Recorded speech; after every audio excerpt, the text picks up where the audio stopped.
Hi everyone, Megan here with another booktube video. Today I will be doing the Doughnut tag. It was originally done by Josh from Literary Gladiators, and I was tagged by Tia from Tia and All the Books. So thank you, Tia. I was really excited that you tagged me, and I'm excited to do this tag. It's funny because I actually don't really like donuts. I will eat donuts, but I don't love them, but I do love this tag. So, all right, question one. I almost said classic one because question one is classic. A classic book you feel everyone needs to read. And that, my friends, would be Pride and Prejudice by Jane Austen. This is a classic for a reason. It is beautiful. It is hilarious. It's a comedy. So read it. It's so good. Okay, question two. Vanilla Frosted, a simple but engaging work. So that would be The Little House on the Prairie. The Little House on the Prairie series. My mom read them to me when I was, like 4 or 5. Read through the whole series. Now today, these have not aged well. There's a lot of just the settler narrative of pushing the First Nations people out, the Aboriginal people out, not caring for them, not seeing them as people, and that this was their land. That is definitely an issue with these books. But the other side of it is that Laura was 5 years old. She was a little girl, and it is delightful to see the world through her eyes and to see, how they made food back then, how they lived back then. So, yeah. All right, the next question is Chocolate Frosted, your second favorite work from your favorite writer. Okay, so I did a video a little while ago called Ranking the Anne of Green Gables series, and what I ranked as number 2 was Rilla of Ingleside by Ella Montgomery. This one probably is actually my favorite. Even though I'm ranked it as second, it probably just really depends on the day. Love this book so much. It's about Anne Shirley's daughter, Rilla, during World War I. It's heartbreaking, it's beautiful, it's also hilarious. Okay, and this is the book that I produced and co-adapted and starred in as a play on the stage. Next question is also Rilla of Ingleside. The question is Strawberry Frosted, a lesser known or studied work from a known writer you feel should be read and studied more frequently. So it is this work because it's the only and I do say this in another video, I can't remember which video right now. Oh, I say it in my Ella Montgomery and War video. It is the only contemporary Canadian female novel on World War I, and it is beautiful. It's wonderful. And it's a historical document. A lot of these words are straight from Ella Montgomery's journals, and she was writing this journal during World War I. She published this book in 1920, right after the war. So, yeah. Next question is, see, I'm saying this really slowly while I get my paper and I see what the next question is. Glazed, a writer that immediately immersed you, and that would be Laura Hillenbrand, who wrote Unbroken, which is the true story of Louis Zamperini, an Olympian turned POW, turned, shattered man, turned Christian. So, this immediately immersed me because in the preface she describes an incident where, Louis wasn't just a prisoner of war. He was also stranded on a raft for 47 days, and in those 47 days, he was attacked by sharks multiple times. So the preface is about the sharks. Okay, next question. Once again, I say it slowly, and I look at my paper. Jelly, a work that contained more than you expected. And that would be Rosenbloom by Louisa May Alcott. This cover is ridiculous. I actually covered it up with a little paper that I colored and kind of decorated, and for some reason I took it off. But yeah, terrible cover. Louisa May Alcott, the writer of Little Women. This book is actually the second in a different series, so there's 8 cousins, and then there's Rosenbloom. This series is about a girl and a bunch of her cousins. It's so good. It's so, so good. This book tackles alcoholism and drunk driving, or drunk carriage driving as it was back then. And it is still a children's book, so it's really sweet like Little Women, but it covers some difficult topics. So yeah. Okay, next question. Okay, Boston Cream, a scholarly work you would recommend to a casual reader. Okay, I would recommend 2 books, actually. They are autobiographies by Nellie McClung. Here, if I can hold them up. Clearing in the West and The Stream Runs Fast. If you're Canadian, you probably know who Nellie McClung is.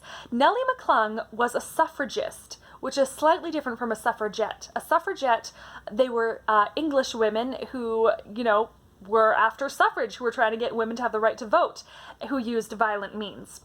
In Canada, same thing, exactly same thing, except no violence.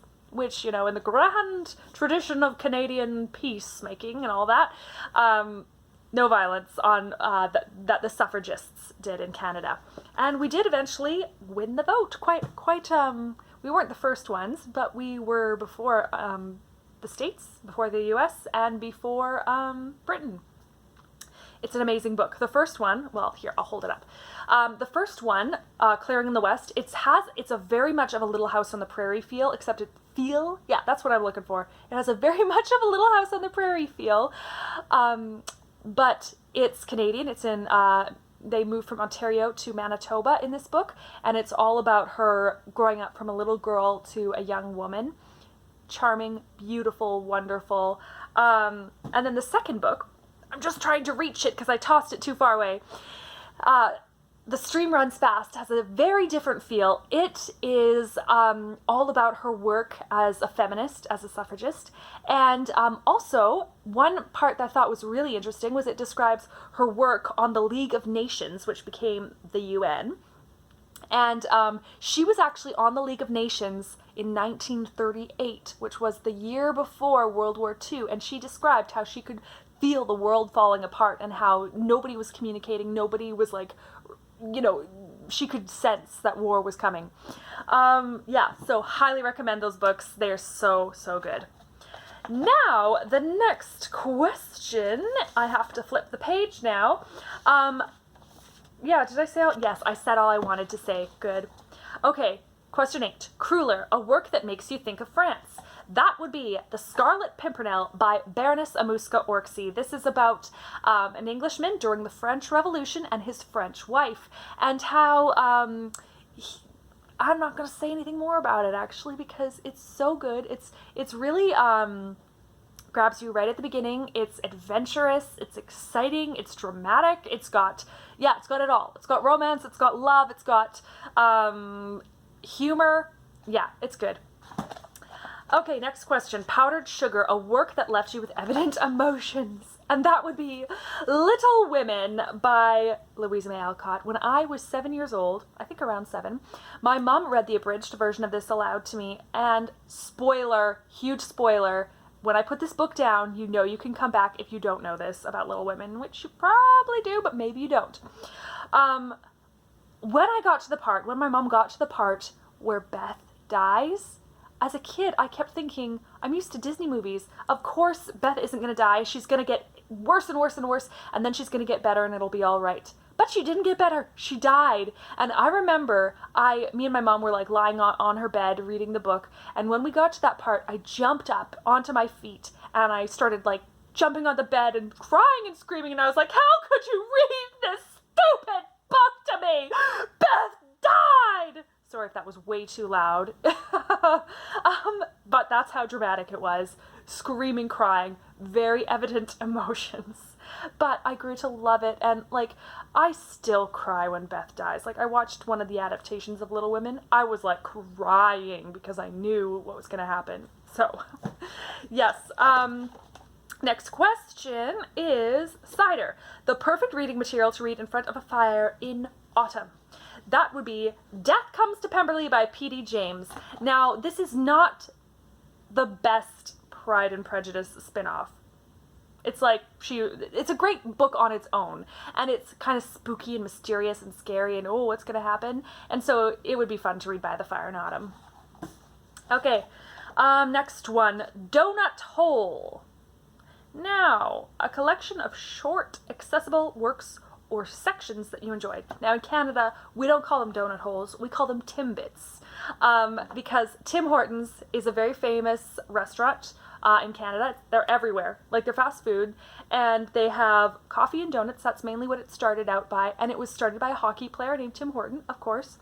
And yeah, it has more than just that. I went to a Tim Hortons in New York, like in New York City, Times Square, and it was a terrible Tim Hortons. Terrible. So if that is your experience with Tim Hortons, that is not Tim Hortons.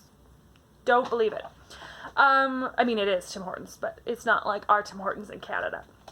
Okay, back to the question. A collection of short, accessible works or sections that you enjoyed, and that would be Jane Austen's Juvenilia. So good. Love the history of England, especially, and I love all the other works in here. So fun. Next question is Raspberry Frosted, a book you would recommend to Homer Simpson. Now, I never really watched The Simpsons, so I guess this is a thing. I guess he liked raspberry frosted donuts or something. But I would recommend to Homer, I think he needs a little more joy, a little more hope in his life. I would recommend the Bible to Homer because it totally has brought me joy. And yeah, God has done so much for me. So I would recommend this to Homer and to any of you and all of you. Okay, what is your favorite kind of donut? And that would be the Boston cream. I love Boston cream donuts. So good. That is one kind of donut that I will never turn down. Okay, well, time to make the donuts as per Dunkin' Donuts. I don't really get that joke. Is that a joke? A reference? I don't know. I know Dunkin' Donuts though. Although I've never eaten at Dunkin' Donuts because we don't really have very many of them in Canada. Okay, who do I tag? Well, I'm just going to tag everyone. Please do this tag. You are tagged, so do it. Yeah, I feel like I've been tagging the same people a lot lately, so I don't want to tag them again, just in case they don't want to do this video, like do another tag. But if you do want to do it, then do it. All right, so I think that's it. I feel like this video is a little bit hyper, a little bit weird, but like really, that's who I am. Like I realized, oh, I've been coming across as really like calm and thoughtful, which I am as well, but I'm also a little bit crazy. Like I'm actually holding it in right now. So yeah, well, this tag has turned into a bit of a long video, so I will end it now. But yes, may you all be filled with peace, hope, love, and joy, just like I wish for Homer Simpson. Bye.